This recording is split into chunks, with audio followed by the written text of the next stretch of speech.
Welcome. Let's take a look now at some of the events to watch out for the week starting Monday, the 5th of December. I want to begin first of all with the economic calendar and bring up what we have to start the week, where we start off with the Chinese Caixin Services PMI data. We've seen lots of evidence recently about this slowdown in China. I say this as a bit of a broken record because this now seems to be pretty much all the time that with this zero COVID policy, we are getting a lot of this data coming through, a lot softer than many had been expecting. And the most recent NBS data for services in China shows it shrinking, and indeed shrinking to the point where we've got contraction now expected on GDP. US ISM non-manufacturing PMI data out later on in the day. Let's take a look at Tuesday, where we get the first of two interest rate decisions on the week ahead. The Australian Central Bank, the Reserve Bank of Australia, on its interest rate decision first thing in the morning. And at the same sort of time, overnight, we get the British Retail Consortium on retail sales, with its retail sales monitor out here for the British and UK economy. Canadian trade balance numbers out, and US trade numbers and API crude oil inventories round off Tuesday, the 6th of December. Let's look at the midweek trading session, and we begin overnight with the release of data coming through overnight for Australian third quarter GDP and Chinese trade numbers.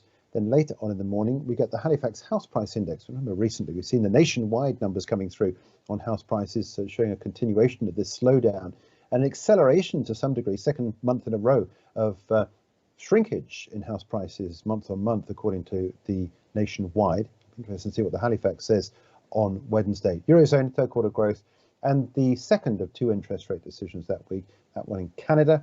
Bank of Canada is due to detail that move at 3 o'clock in the afternoon UK time. Let's look at Thursday, the 8th of December. Overnight, we get GDP numbers out from Japan. It's third quarter and the final revision for these numbers, so we shouldn't expect anything necessarily too far away from the numbers we've already got from the revisions we've had so far. Aussie trade numbers and the weekly jobless claims in the States. And rounding off on the week, on Friday, consumer prices in China, US producer prices, and Michigan consumer sentiment, wholesale inventories. And we round off the week, as we always do, with the Baker Hughes oil rig count. Let's catch up now with IG's chief technical analyst, Axel Rudolph, with his thoughts on a chart to watch out for. What event are you going to hinge this chart on, Axel? The Reserve Bank of Australia's interest rate decision on Tuesday. As you said, we expect a quarter basis point rise. And if you look at the Aussie against the US dollar, you can see here on the weekly chart that we are trying to break through the downtrend we've had in place since April of this year. We've been doing so for the last 2 weeks, and we're also right now trading around the 50% retracement of the entire bull market advance we saw during the pandemic.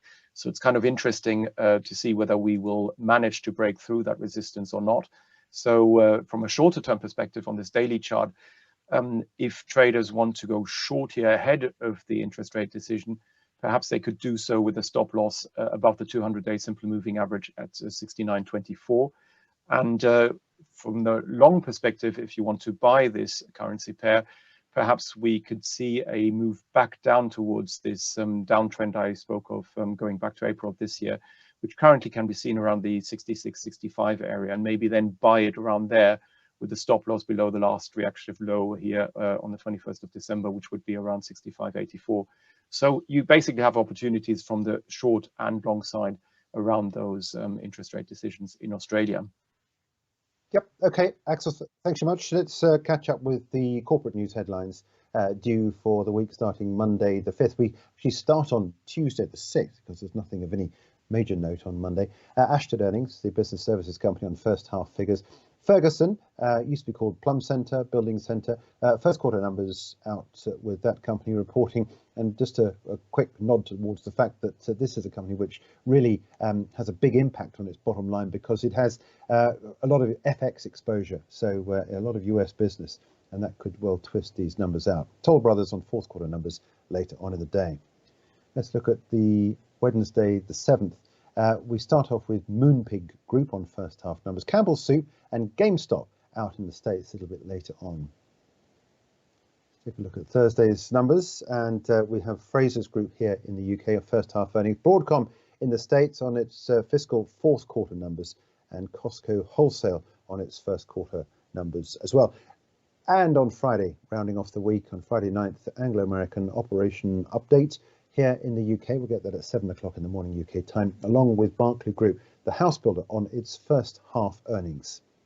Back to Axel and his choice on the stock to watch next week. It looks like we are ramping down, I guess, towards the end of the year, but there are some points of interest to note out for. What are you digging for this week? I believe that Berkeley Group, with its first half results out on Friday, could be really interesting, because from a technical perspective, also it's very interesting at the moment. You can see here on the daily chart, we've been rising since October in line with the FTSE 100, basically, and have now risen above the 200-day simple moving average around £38. And so far, we're holding above there. But what is also of interest is that we are now coming up to this long-term downtrend. And if I zoom out onto a weekly chart, what you can see here is that that downtrend started in January of this year, and you also have the 55-week simple moving average coming in around that downtrend. So this is actually around £39.65. So that could, going forward, act as pretty strong resistance. Also with the November 2020 lows, all of that coming in around £39.16 and 65 pence. So that might be interesting to trade against short term, because this resistance area is likely to cap.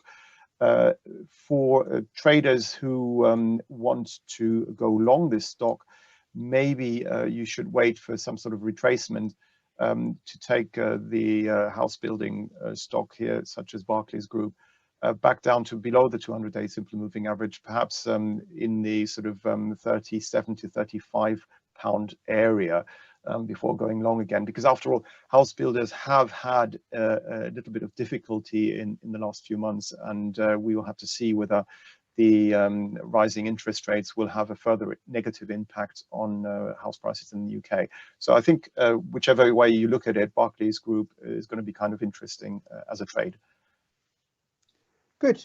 Okay, all right, Axel, thanks so much indeed. That stock due to report its numbers out on Friday morning. That's it for a look ahead to the week starting Monday, the 5th of December. Have a good weekend. I'll be back at 7:30 in the morning